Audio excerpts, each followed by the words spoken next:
আসসালামু আলাইকুম সবাইকে। সবাই কেমন আছেন? হাসিনাস কুকিং স্টাইলে সবাইকে স্বাগত। চিংড়ি মাছের ভুনা আমাদের একটা প্রিয় খাবার। তো চিংড়ি মাছের ভুনাটাকে আমি একটু অন্য স্টাইলে করেছি। এটার নাম দিয়েছি আমি ড্রাগন প্রন। ড্রাগন প্রন মানে স্পাইসি নিয়ে সব কিছু নিয়ে একটা ড্রাগনের একটা নাম দিয়েছি আমি, যেটা আমার খুব ভালো লাগলো। তো চলুন দেখা যাক কীভাবে এটা করলাম। চিংড়িটার প্রথমে মাথার সাইডটা আপনি কেটে রাখতেও পারেন, ফেলে দিতেও পারেন। তারপরে চিংড়ির পিঠের যেই আমরা রগটা ফেলে দিই, সেই রগটা ফেলে দিব। আর মাথায় যে ময়লাটা থাকে সেই ময়লাটা তো অবশ্যই ফেলে দিব। তারপরে এভাবে পিঠের কাছ দিয়ে ছিঁড়ে এভাবে করে নিব। তো দেখতে পাচ্ছেন খুব সুন্দর নৌকার মতো দেখা যাচ্ছে। তো এভাবে কেটে এখন কিন্তু একটা ট্রেন্ড বের হয়েছে যে এভাবে কেটে চিংড়ি রান্না করে অনেকভাবেই। তো আমি এখানে হলুদ গুঁড়া নিলাম জিরা গুঁড়া, তারপরে দিব এখানে ধনিয়া গুঁড়া, তারপরে দিব লাল মরিচের গুঁড়া। তো এটাতে কাবাব মশলা দিলে ভালো হয়, আমি কাবাব মশলা দিতে পারিনি, ছিল না, তাই লবণ দিলাম। সাধারণ উপকরণ দিয়ে সব কিছু মিশিয়ে একটু সরিষার তেলে মেখে নেব। সরিষার তেল ঢালতে গিয়ে একটু বেশি পড়ে গেল, যাই হোক কোনো ব্যাপার না।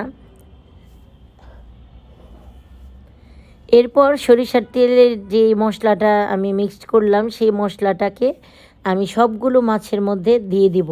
মাছগুলোকে মোট কথা এই মশলার মধ্যে ভিজিয়ে নিয়ে কতক্ষণ রেখে দেব। আপনি চাইলে 10-15 মিনিট রাখতে পারেন, চাইলে আধা ঘন্টাও রাখতে পারেন।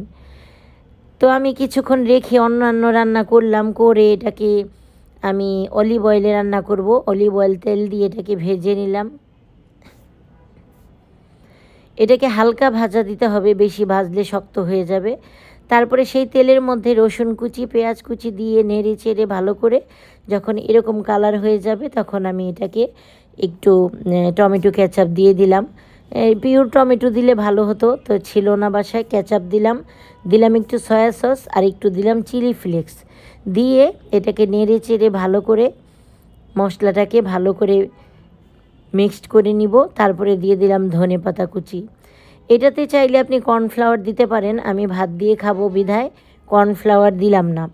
তো এটাকে মশলার গায়ে এভাবে লেগে যাবে, আর চিংড়ির গায়ে মশলা, মশলার গায়ে চিংড়ি, এভাবে লেগে যাবে যে একটা চিংড়ি দিয়ে আপনি ভাত মেখে খেতে পারবেন। এত মজাদার হয়েছিল, আলহামদুলিল্লাহ আলহামদুলিল্লাহ, এত টেস্টি, ইয়ামি, ডেলিশিয়াস। একবার অন্তত বানিয়ে দেখবেন। বাসায় যদি একটু বড় সাইজের চিংড়ি থাকে অবশ্যই বানাবেন। আর যদি আপনি পোলাও দিয়ে খেতে চান তাহলে একটু কর্নফ্লাওয়ার গুলিয়ে দিয়ে দিবেন, তাহলে আরও মজা হবে। আমি ভাত দিয়ে খাবো বিধায় আমি কর্নফ্লাওয়ার দিইনি। তো ভাত দিয়ে খেয়েছি, আমরা দুপুরে খেয়েছি, রাতেও ডিনারে খেয়েছি। আলহামদুলিল্লাহ অনেক মজাদার হয়েছে। অবশ্যই বাসায় বানাবেন, আর অবশ্যই আমার পেজটিকে ফলো দিবেন আর ইউটিউব চ্যানেলে সাবস্ক্রাইব করবেন। ভালো থাকবেন সবাই। আর এরকম নিত্য নতুন রেসিপি পেতে চাইলে লাইক, কমেন্ট, শেয়ার দিয়ে পাশে থাকবেন। কারণ আমি যতটুকু রেসিপি করি বা বাসায় যাই রান্না করি আপনাদের সাথে শেয়ার করি, এটা তো আপনাদের ভালোবাসা পাওয়ার জন্যই, তাই না? তো ভালো থাকবেন। আজকে এ পর্যন্তই, দেখা হবে আরেকটি নতুন রেসিপি নিয়ে। আল্লাহ হাফিজ।